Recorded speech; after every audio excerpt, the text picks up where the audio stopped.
Good afternoon, and this is Beyond the Headlines. I'm DJ Moises. Today, we go beyond the headlines and speak directly to the lawmaker himself. First is the bill that seeks to completely ban the use, possession, sale, and distribution of heated tobacco and vape products in the country. Second is a proposal to transform how the Philippines responds to disasters by upgrading our current council based system into a full cabinet level Department of Disaster and Emergency Management. After the conversation, we will have the scheduled maintenance advisory of the Visayan Electric Company or VECO. Now, joining us in the studio is the man behind two of the most talked about legislative proposal this season, Attorney Nat Oducado, representative of One Tahanan Party List. Attorney Nat, welcome to the program. Thank you, Sir DJ. Good afternoon to all our viewers and listeners. And thank you for making time. I know that you have a very packed schedule today. Yes, we're very happy to announce that the consultation for the anti-dynasty bill is happening right now here in Cebu, in UP Cebu. And I'm looking forward also to hear more about that. But first, let's talk about something that youth, no, like me, no, not necessarily like me, would be very interested about, and maybe some of the parents also of the youth, no. And I'm referring to House Bill 6990, or the Products Public Health Protection Act. So tell us more about it. Yes, basically, the history of this thing is it was advertised or marketed as something like a healthier option instead of cigarettes. It even had superficial health benefits. So, upon further studies, we realized that it's actually more dangerous than cigarettes because of the metallic content that's being inhaled in the lungs. It's supported by a lot of studies abroad. Daghan pud kaayo tang nakita na cases. But I'm very much concerned because the Philippines na anatay one case of death and four suspected case of death right now, but it's still being verified. Among the things why we're very apprehensive or very scared for this thing to continue is because of the number of teenage or pre-teenage users. From 2021, if my numbers are correct, I think it was only around 21,000, but currently it's around 500,000 users. For 18 to Exponential, no? yes, and for 18 to 44, it has increased to around 1 million plus. So now correct me if I'm wrong, because the numbers also that I'm seeing here, not necessarily for vape, but specifically in terms of the trend of smoking, no? So in the Philippines, at least from what I'm also seeing, the numbers have been trending down for overall smoking, no?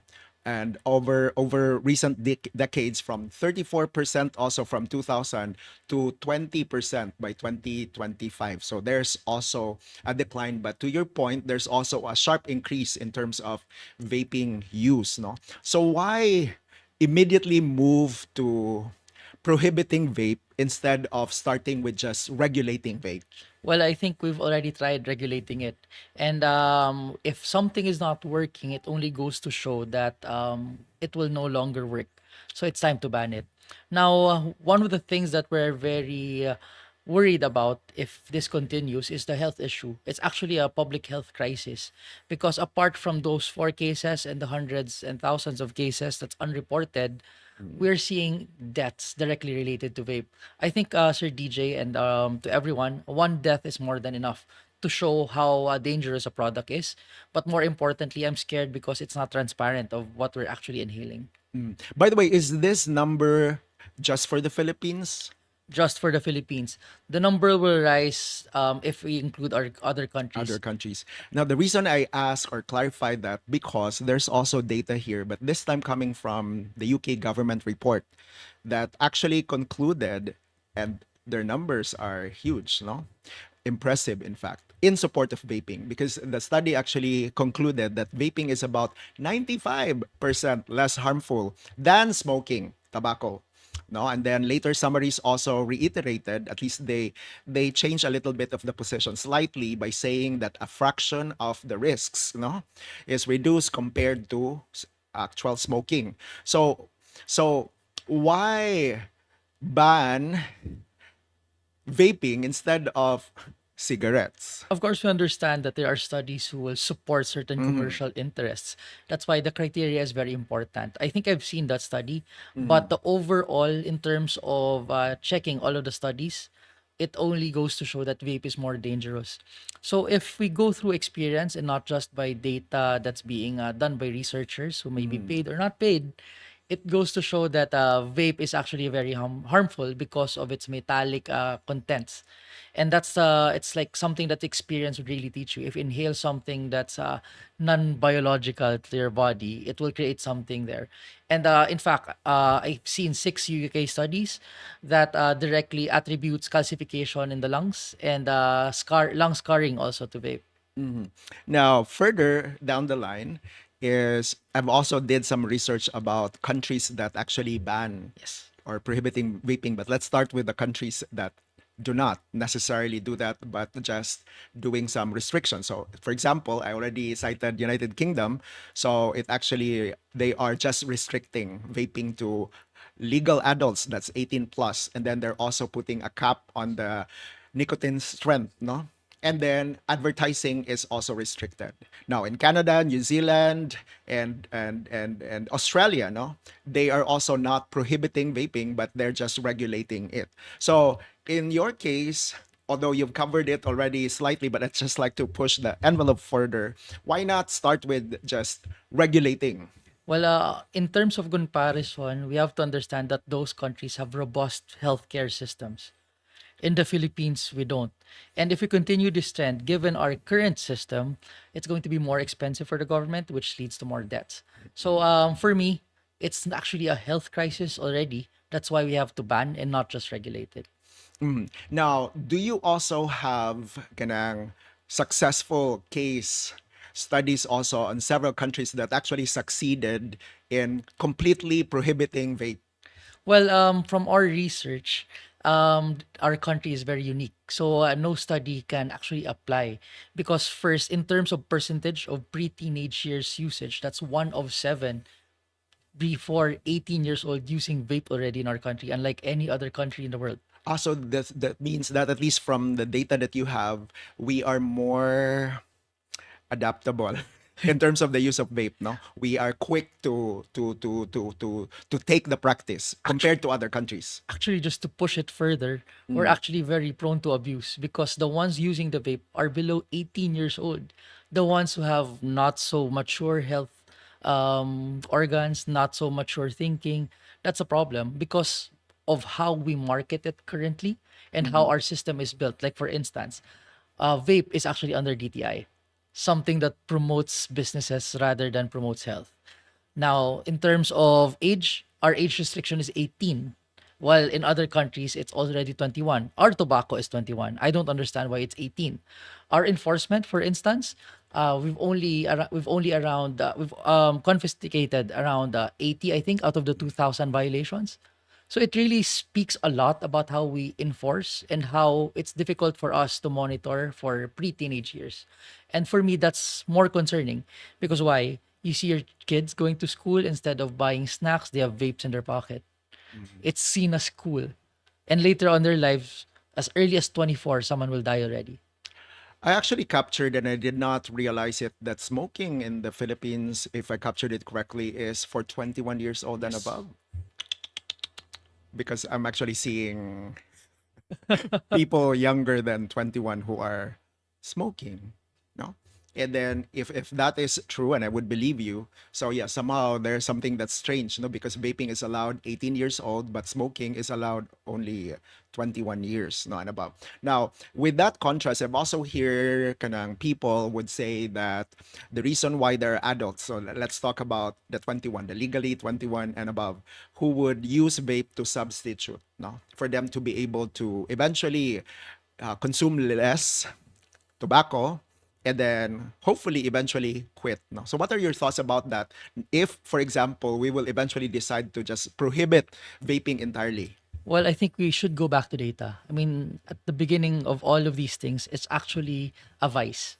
So it's very detrimental to health. It's just a matter of balancing national interest in terms of our taxes. And just to insert a fact, we're losing 44 billion a year for illegal vapes and tobaccos entering the country. So, since it's a lose-lose situation, what would you prefer? Would you prefer regulating something where you have good science already? Or do you want to still continue something which is already affecting children as early as 11? And at the same time, something very accessible, something that does not smell bad, which entices children. It has good flavor. So those things are for consideration. So Mhm. for me, if I'm given the same question, I'd rather stop vape because of its non-transparent approach when it comes to vice, but more importantly, to its content. I'm really concerned of the content, not really much about the nicotine content because it's very small and it can be regulated. Mm. But in order to create vaporized smoke, you have to use certain chemicals that's more harmful than nicotine itself. Mhm.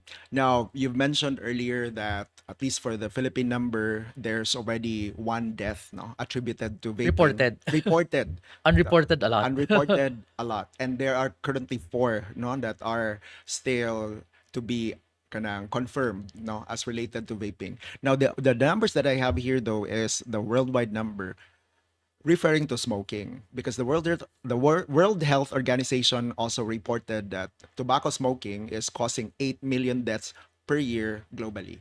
So I think we're not stranger to the reality that smoking is also harmful. So why focus on just the vape instead of working more aggressively against something deadlier, no? Which is smoking. No, sorry, I beg to disagree. I think vape is deadlier. If you look at the in terms of lifespan of creation of let's say cancer or tar buildup, That's new. smoking takes around 20 years. The effect you mean? Yes, vape takes around 1.5 years. That's new to me. And it's very worse because children, like I can't emphasize even further, 11 years old already knows about vape, uses vape. And that's 500,000 of our next generation leaders, next generation workforce already having or using that vice as early as 11 years old.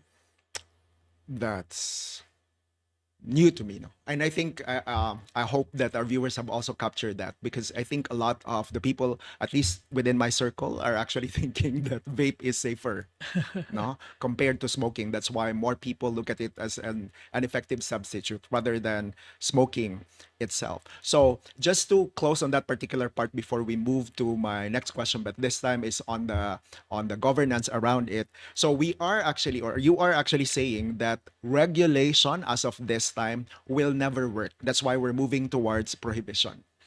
Yes, we've seen it, we've tried it, and we've seen that even if we have strong restrictions, we have seen strong circulars, specifically online selling, especially distributions on kiosk. No, there's no know your customers approach. These things don't work already. Mhm. What else can you put? So for me, banning is very important. And I mean, if we've seen something harmful, for instance, Pogo, we've already done it. If we've Mhm. seen that it's something very harmful to the society, I think it doesn't take much for us to vote against it also. You know, lives matter more than money. And you've mentioned that one life is already reason enough, no? So before we move to governance, I remember because I have a question here. Although you've mentioned it already that there's an exponential increase, no, of vaping from 18 years old to 44, no, years old. You've mentioned about flavor, etc. But can you articulate better? And this is for the parents, no, who are watching, for them to understand the habit. What is it with vaping, man, that's attractive to minors? Well, first, it's a very unusual phenomenon. I was talking to a psychologist about this. It's now seen as a status symbol that you're cool when you vape. Yeah, you have You're, something in your pocket. yep, yep. And then you have the latest flavor, you have limited edition designs, everything. So it becomes like a fad for children. Mm. And that's more disturbing for me more than anything else. And apart from that, it's very hard to catch if your children are using it because unlike before, cigarettes really smell bad. You have to take candy, you have to spray, or you have to shower perfume in order to smell good again. But vape, it doesn't. It has good flavors, it smells Mhm. good, but more importantly, because of the flavors and how it's being presented, it attracts younger generations. Mm. And sige, kinang before governance, I remembered another question. So if the bill will be passed, no? So can you can imagine a 25-year-old adult be penalized for possessing vape? Yes. Okay.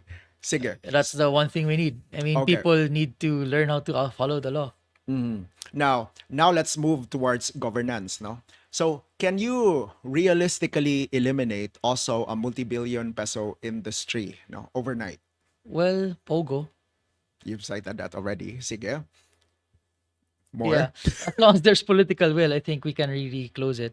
I know Mm, there will be a lot of business interests that will be affected, mm, but if the government is really serious about preparing the next generation, then I think we have to do it.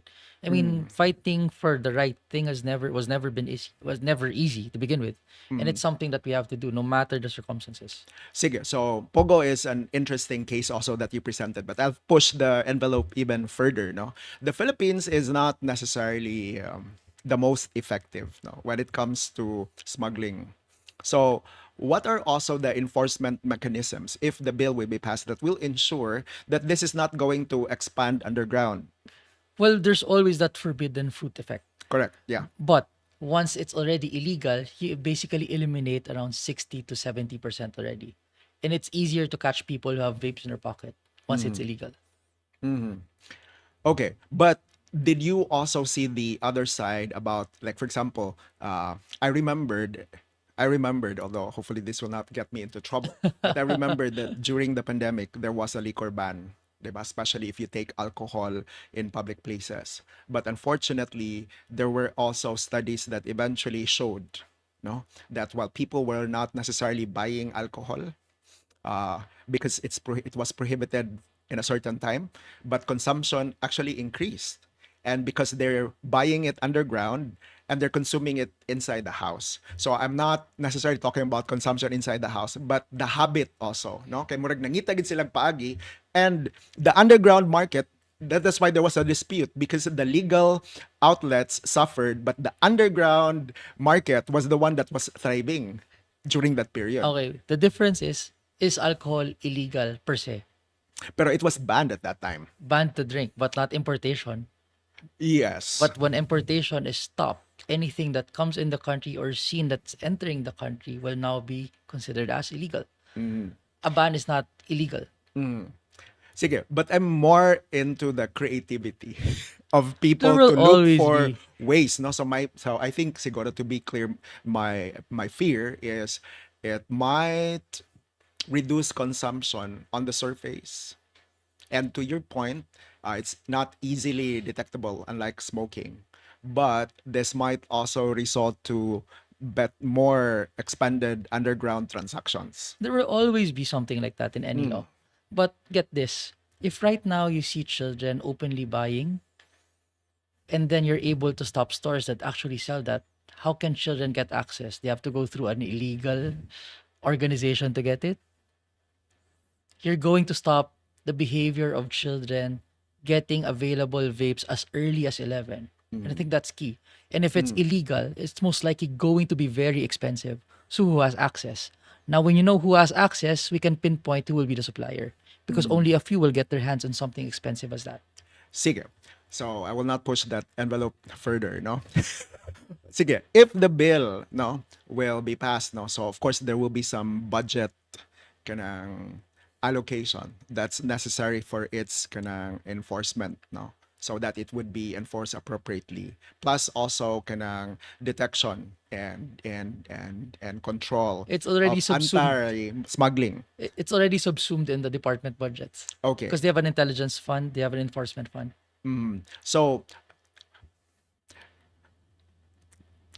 no. But we, I hope it will not get.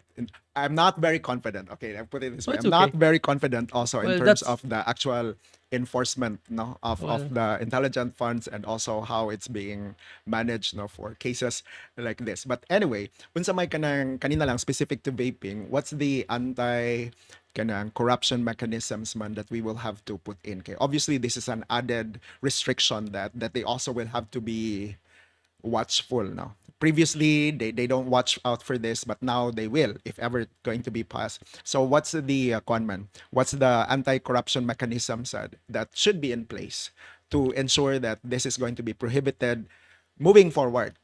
Well, maybe I'm speaking forward ahead of BOC on this, but they're actually digitalizing because as much as we understand, as long as there's human intervention for anything that's prone to corruption and error, but if it's fully digitized, like what they're trying to do right now, it can be eliminated. I understand the apprehension. I mean, we've always been used to a culture that there's always a loophole. Filipinos will always find a way, but I think we're living in a different scenario. I mean, before, like for instance, I wasn't so confident with Gen Z, but what they showed in 2025 and what they show currently, specifically for issues that are important for the country, I think I see hope. And it might not happen immediately when the law is passed, but I think because of the behavior in the direction of the social climate right now, things will change. Now, sige, let's move forward from the smuggling or the underground market. Let's now talk about bribery. We also know that, sige, ako na lang, the Philippines doesn't have a good track record in terms of saying no to bribery. Now, in this case, then I would anticipate that if this is passed, there will be confiscation, no, and there will be storage of these confiscated items also.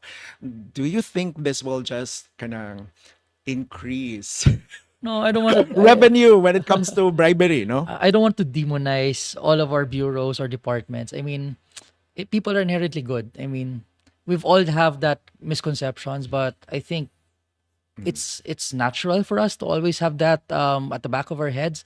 But I think it can easily be deterred. And more importantly, I think when we show that we're really against it, it's going to be stopped. Like for instance, aside from Pogo, let's go to something that's very close to the heart of Filipinos, Sabong. So much money, so much powerful people involved, a lot of briberies, but because the government said no, what happened? Sige, what happened? It stopped. And any small time online cockfighting happening right now, it's being monitored and it's being seized.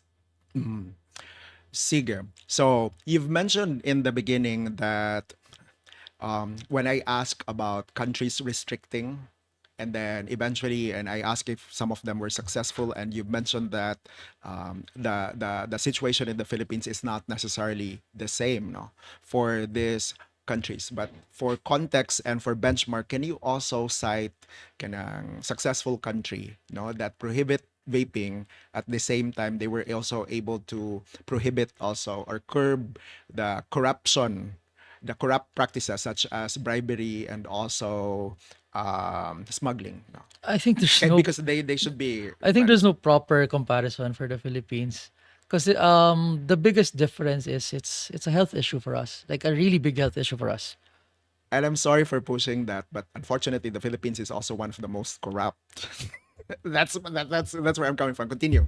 Yes. Well, we will always have that issue at the back of our heads. But like I said, there are reforms ongoing. Digitalization and the fact that you're allowing it right now gives them room to bring that in or bring illegal stuff in. But once it's labeled as illegal per se, no exceptions. Sige. It's going to be different. Assuming that this is passed and then it's moving forward, and then of course kanang we also wanted to trust the system, no, that would govern this one. But moving forward, for example, will there be portions also of the bill that would state that just in case, no, kanang this is while it is controlled in the surface but it's not controlled underground, will there be a provision also that will say that this will have to be evaluated? Well, there's a sunset provision. Okay. And those things, those kind of questions, it will always be there because a lot of people will always invest in a business which will earn a lot. There's no country in the world that can say that once you ban something, it's going to be really be very super successful. And now it goes to the question of what's the political will of your country? Because if you have political will, you'll do everything to make that stop. And I think because of what you're saying, corruption, etc., there's more impetus for the government to really prove that they can do something and they can stop something when they want to stop something. Sige. There's of course smoking, no, and we're no stranger also for existing problems in terms of cigarette smuggling, no. So why should we think na controlling smuggling of vaping is easier than controlling smuggling of No, I cigarettes? actually filed a bill about illegal smuggling of cigarettes because that's a different case. This is the case that happened. We don't define smuggling of cigarettes per se. We have two laws that govern it. One is economic sabotage. That's 10 million above. Who reaches 10 million above? How about the small time players, right? Second, we use the customs and tariffs codes, including the taxes. What's considered there? Unregulated imports, non-payment of excise taxes, which is also a high threshold. I think the minimum is 1.2 million. Okay, what happens next? If there is an arrest, like for instance, you saw that person, there's something suspicious, you opened, there's no authorization from the BOC, the BIR, or by the commissioner of the BOC. All of those items are going to become fruit of the poisonous tree, meaning they can't be used as evidence in court. So what will happen if there's no evidence in court? Case will be dismissed. And that's why smuggling thrives currently because there's a huge loophole in our law. So what I filed is it now stratifies it into one.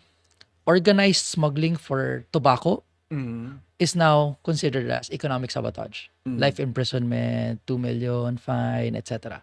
Second, there's now stratification of the number of packs that you bring or what you bring or what you possess. So 10,000 or one master case, 10,000 packs, there's different penalty. 10,000 to 50,000, there's a different penalty. More than 50,000 now, that's economic sabotage. But more importantly, the provision there is any law enforcement, including the PNP, who seizes something discovered to be illegal tobacco does not require authorization from Section 214 of the Customs and Tariff Code. No need for a deputy commissioner, no need for a district collector, no need for BIR. That will be the biggest difference for that bill. And yes, I also think, no, listening to you, that this is potentially going to be an improvement. And I also heard you when you said that there's the current focus, no, in terms of kanang better governance overall. I've also heard you when you said that we have Gen Zs now who are more active and engaged and participative, no, in the discourse about integrity. However, Akoy, from my observation, I think I could still hear questions about the lack of accountability. And I will not even go to the No, specifics of those. No. that's a good question. That's a good Sige. question. So, in the context then, going back to this, in this context then, how do we ensure, no, na if ever there should be personalities, no, whether politicians or entrepreneurs or ordinary citizens who are eventually caught violating the revised or proposed revision on the smuggling kanang policy, or even specific to vaping, no, how will the big fishes eventually be held accountable if ever they commit this violation? Again, it goes back to how much change do you want for our country? I think it's really, if you really check the social climate with young people going into government, young people getting more involved, it's really different. I mean, I'm a millennial. And once I see this Gen Z, once I work with them, once I see how they work in government, it's really different. I think to properly answer that is to have a little more faith for our next generation, not really what we experience, because it's really different right now. Sige. Now I'm going to, before we move to the other bill, I promise I'm going to keep that we will end positively. No problem. Sige. I like this course. Sige, for this particular bill na lang, what also do you think parents and communities, no, should do along with the government? Because I'm convinced that there is an existing problem on, especially on the minors, no, who are consuming vape. Interestingly, we found that there's always a normally children or preteens who try vape have parental issues. So I think it has to be community effort in terms of one, information, Two, making parents also accountable when it comes to their children entering into vices like this. And I've seen successful programs with the NGO I was working on, but on a different scene. It was for about children in conflict with the law, wherein the community was involved. The community was reporting to the parents and explaining to the parents. Plus, there is someone from the municipality or city explaining to them how you should approach this type of behavior. So these things, if you can only scale it to all over the country, I think it would be very effective in one, making parents responsible. Two, making the community more aware about the bad effects of vape and their responsibility to the children in their community. Mm. And then I may suggest the point that you earlier that would um, break the misconception that vapes are safer compared to smoking. I think that information should be also shared more publicly to educate more people. I agree. I agree. And then at the heart of the bill, what kind of Philippines now do you want to see? Well, we need a healthier next generation of citizens, but more than that, we need them to be more focused because everything's dropping in terms of education at the moment, and when education drops, our competence level to be part of the world's development or progress will also go lower. And with a population of more than 120 million, we can't continue this path. Mhm. Sige. So thank you very much no for the engagement specific to this bill, not yet. Because we will tackle one important because I know that you're proposing four no Yes. bills, but we just picked this two because this one is also close to the heart or I don't smoke, by the way, and I don't vape, and the minds also of our viewers. So the first one that was specific to vaping. Second is I'd like us to discuss more before we close about House Bill 5764, which is Disaster and Emergency Management Act of 2025, because Cebu, along with the other parts, no, even of the Visayas and Mindanao, have been affected, no, by disasters. So, what is this proposed bill about? Sige, before we go to the details of it. Well, a brief background. We've been experiencing at least 21.5 typhoons a year. And apart from typhoons, we've been seeing a string of earthquakes because of the movement of our tectonic plates and subabduction lines. So I think it's high time for Filipinos to be professional when it comes to disaster. It's something that we cannot just pray about because it's already happening. So, what's our current system? The NDRMC is only a coordinating council. There's a law for it, but they can only coordinate multiple departments in terms of disaster. What happens next? It's the OCD who executes. It's the executing arm. So By what? the way, can you tell them what's NDRRMC and OCD? Oh, Sige. the National Disaster Risk Management Okay. Council And and the the Office of the Civil Defense. Okay. So Sige. those are the two main branches of government that handles disasters when a province or a city encounters a disaster. So what this bill does is it elevates the position of disaster response. It creates a cabinet level approach, meaning there will be a secretary straight to the president, a separate budget, and just one line of order, meaning there can only be one person or one command, chain of command, giving or preparing our areas for disaster. And when disaster hits, there will be just one department focusing on it. So, what's the difference? Well, in terms of decision making, you don't have to go through several roadblocks because it's now a department. Two, any recommendations will go straight to the president. It becomes very fast. Three, you make it more professional. So people there will have a plantilla, will become expert. We bring in pool of experts. We also put Pag-asa and Philbox under it for us to gather data. Four, we'll have a long-term plan that's going to be handled by just one department, not different departments. Sige, let's put that to test. So for example, if this bill already existed before Tino happened, what would have been different now? What would have been different now had we Okay. had this bill even before Tino happened? Okay, preparations wise, they will already be there. because the order will just come from one department. You have to coordinate with DSWD. Oh, DSWD, prepare the goods. Oh, DPWH, prepare for land clearing. Oh, DNR, blah, blah, blah, blah. You don't have to go through that. It's just one department. That's pre. Also including also in because typically it's done by DSWD, no, the preparation also of the contingency when it comes to food. So this one will also be centralized Yes. into one department. Yes. Got it. Okay. Now, when the typhoon hits, they're already there. Post typhoon, it's going to be very fast because everything is already there. But more importantly, the difference is they will learn their lesson from that typhoon and prepare which areas are most vulnerable and implement it already department wise. They don't have to ask another department to implement for them. So another specific test case that's also very recent in Cebu, because I'm also lost on the role of kanang the Office of Civil Defense, no, in that, and I'm referring to Binalio, no, for a tragedy such as that, no, and there were a lot of support also coming from the different LGUs, but 72 hours already passed and people were still not retrieved or recovered. So we know that it ended in the tragedy of missing, or I mean, 36 people who actually died in the tragedy. So if we test that case specific to this proposed bill, what would have happened if this bill already existed? You won't have to go to regional, ask OCD. OCD will ask clearance.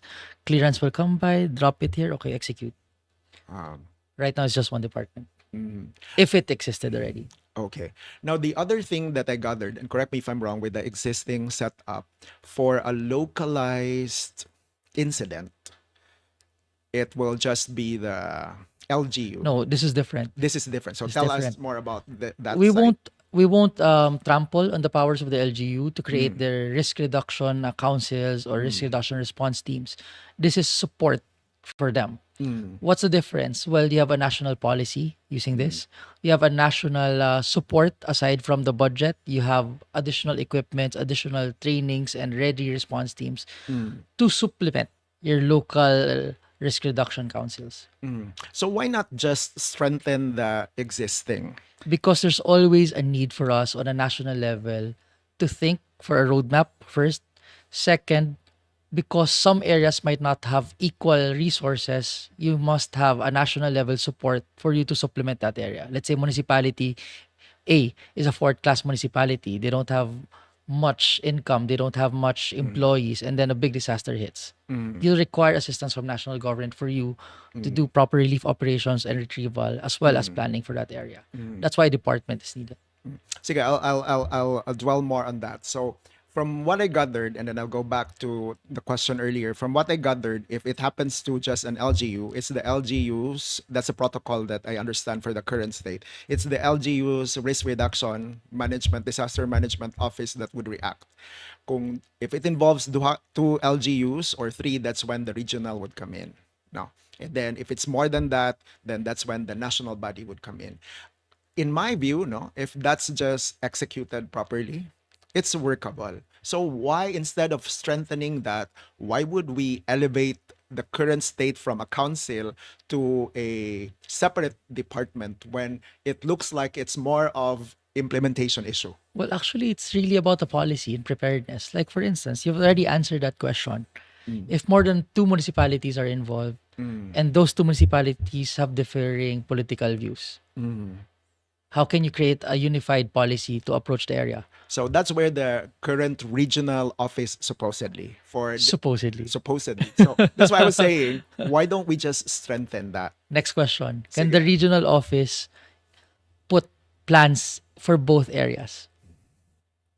That's the current state. They can't, right? That's why we need a national department. Now, what's the difference between a coordinating council and a department? A coordinating council only coordinates. A department issues policies and implements them. Case in point, DPWH. Okay. Sige. Now. Okay. Now, you know the beauty of this law, what the beauty of this law is? They handle their own infrastructure, which makes them more accountable and more prepared. Mm. Sige. Now, I've also at least gathered, and correct me if I'm wrong, if my reading and understanding is correct, that part of the improvement that the bill is proposing is on permanent evacuation centers. That's What one. does That's this one. mean? Well, we've seen that a lot of our disasters normally uses other buildings. Schools. Yeah, schools, sometimes covered courts, which doesn't Mm, provide enough safety. And correct. sometimes those areas are very dangerous as well. Mm, So this one, it will give them evacuation centers, which is plotted correctly in mm, safe areas, but more importantly, sufficient enough mm. given the population for the area. This is exactly why a region or an LGU approach is not enough. And how will this permanent infrastructure be utilized in at a time in which there is no disaster? We leave it to the IRR and to the agreement of that department if it is created with the LGUs. Okay. No, because sige, the reason why I asked that question, the context of the question, is because It will not be a white elephant, don't worry. why not? Sige. There will always be an provision in the IRR about it. It's not like when you pass a law, it's going to be just that. It's not Mm. going to be just a standing building and roof. There will always be usage for whatever we invest using public funds. And the reason lang, I know we covered this also earlier. I think the Philippines, at least from my impression, does not have a good track record. Have a little faith in the next generation. We're not that bad. But this is the same generation, 18 to 44, no? That actually, well, ibalik ta. So, sige. Well, actually, the I median. believe in optimism, but the reason why I'm raising this is because I also want to ground that optimism to the current perception of the reality. Well, actually, to be honest, our median age is 25. It's very young. It's actually Gen Z. It's not like the millennials part where we still experience the Mm, authority of older people. This is really different. Now, why am I saying this? Because in my experience, Gen Z mm, is very innovative. Gen Z is very more upright in terms of integrity. And I think it's the best key forward. That's why I have a lot of faith for the next mm, generation rather than think that they'll go the same path as our previous generations.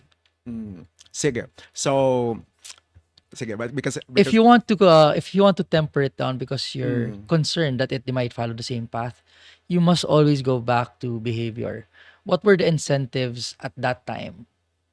mm, And what is the incentives right now? Well, social climate check.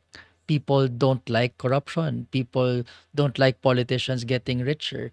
People don't like officers or technocrats just getting rich and not implementing their projects. That's the social climate now. You know why? That's the what has been the survey showing us. mm, And it's really felt down to the masses. We know why. The number one most important concern overall of Filipinos is food. Everything's so expensive. All because of what our previous generation did. And that's the biggest difference. mm. Although I think because you will be visiting Cebu, no?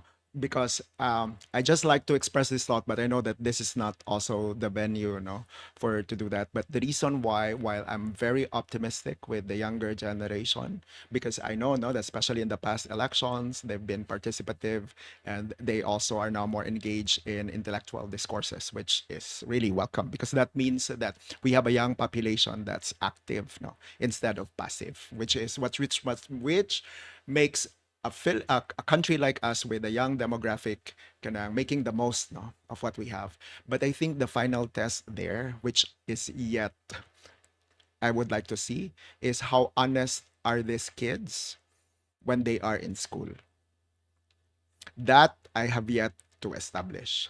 Because in school, Manggod, if they don't copy, cheat, then I would say that we have built a strong moral integrity in them that they can say no to an unfair advantage because wala may kwarta kawaton sa eskwelahan. So it's easier to criticize somebody nga nangawat og kwarta. But how about ang nangawat og grades?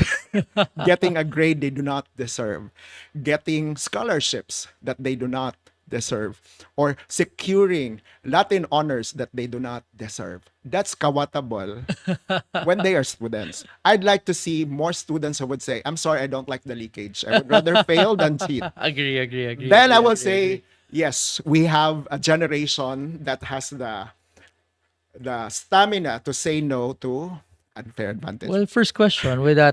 that, Sige, I mean, sige. let's turn the tables. Sige, okay. How big is the percentage of that incidence in the Philippines? Isolated cases, right? No. Really? How big? How big? Sige, we'll deal with that in some other time. But that's actually where my worry is. So that's why I kept on asking also about kanang corruption. But now let's go back to this topic, and then we'll reserve The interviewer became the interviewee. yes, no, but we'll reserve. But I welcome this discourse no about the young in another episode. Pero sige na da. Sige, let's go back to this one. And but at least you know where my confidence Yes. is also Yes. kanang yet to be established Yes. as far as the unfair advantage denial, no? The stamina to do that. So let's go back to this. What's the okay? This is one of the changes, man said, that a lot of people would want to see. Will there be performance metrics also that will come with this bill, Yes. specifically on the performance of the secretary? Yes, it has a sunset provision every 5 years. Mm. So it will review what will be the changes, if Success. what success, and then what will be the way forward. Do we stop this? Do we continue this, etc.? That's a sunset provision. 5 years. Mm. And what are the performance metrics man that at least we can think of, no, that would support evaluation, no, if this is meant to continue or not? If it is implemented and the IRR is created at this moment, Mm. it will be about rainfall containment. It will be about transferring those living in dangerous areas into safer areas. It will be about how many lives are saved from average of around 500 per year. Those things will be the metrics if it is created right now. But I don't know what will be the metrics in the future. And the reason lang I ask for that because if and supposedly my next question would have been if these metrics were just in place in the current state, why would we need Yes. to have a separate department? Correct. That's the context. But we'll end positively before we let you go. But I'm enjoying this conversation. Why would Filipinos believe that this is not just another reorganization that looks good on paper? Well, the biggest difference is right now we have technically ad hoc bodies implementing whatever disaster plans you have. You have fragmented data centers under different departments, which you don't even have coordination with in order to get proper operations and preparedness to go. Now, if it's just one single department, all of these issues will now be solved. It may not be perfect, it might have birth pains, but the good thing about it is it's now centralized. Sige, we'll leave it at that. No, and I'm glad actually that we also have young lawmakers like you, no, who are also looking for positive changes, no, in government. But you mentioned, I know this is not part of the topic, but you mentioned earlier that there's a forum about anti-dynasty. I will not Yes. ask you anymore about it, but can you just tell the viewers about what is this about, no? Because I think that's also one of the hot issues. Yes, we're doing consultations, asking the people their thoughts about an anti-dynasty bill. Sir DJ, I mean, personally, I've heard so many stories telling us that once you go into government, you're going to be eaten by the system. You're going to be corrupt. Heard about that You're also. going to be a bad person. So if that's going to be our mindset and the person will just get eaten by the system, why not change the system? And for me, the system is not just about dynasties. The system is also about political reforms. Political campaign reforms, anti-turncoatism reforms, or yung balimbing para you stand on your principle. Disclosures on fundings and donations, but more importantly, party list reform bill. I think it's really high time to do the right thing. And for us to fix the system, we have to do this all together and we have to commit. It's not going to be easy. Someone's going to get hurt. In our study, 250 families will be affected.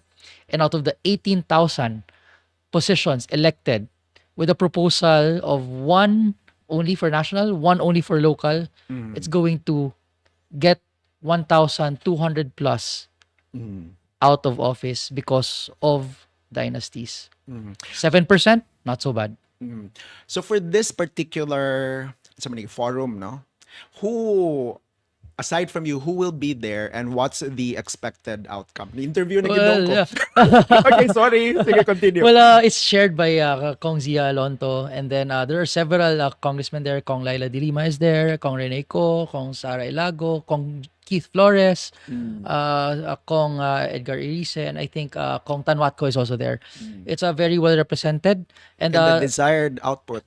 we want to hear the students about their output. There are several designs for the dynasty bill. Mm. There's one per sector, there's one for succession. So we want to know the experiences of the students right now. Mm. What do they experience in their province? Mm. Because a lot of kids are from Cebu who studies here, especially in UP Cebu. Mm. So we want to know what do they experience for us to really evaluate what's the better model.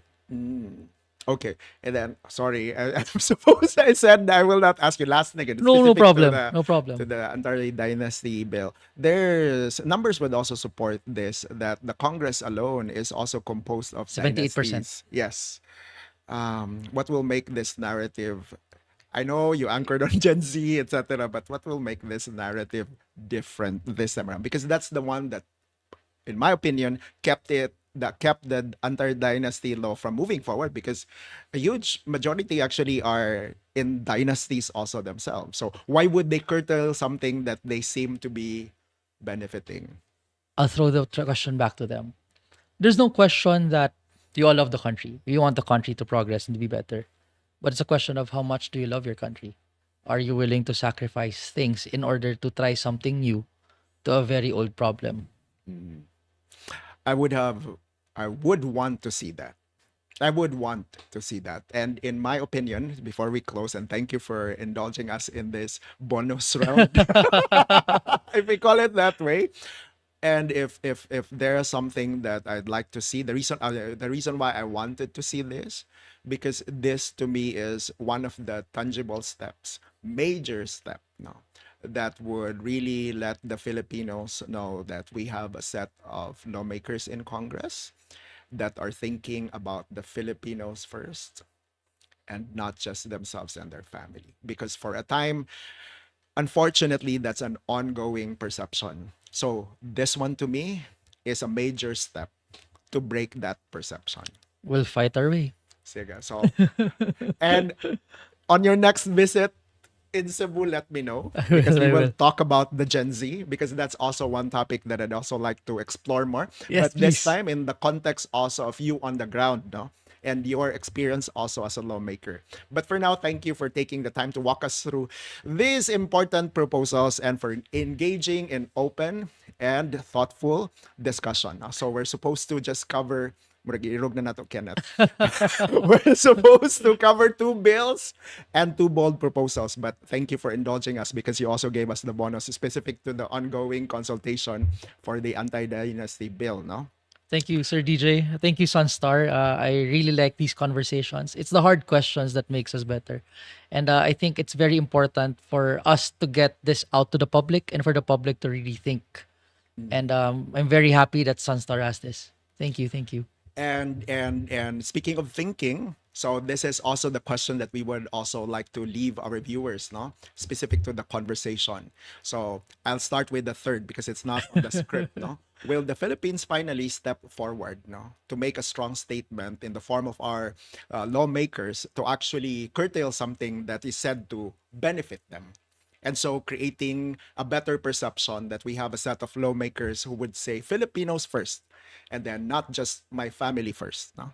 So that's the first question.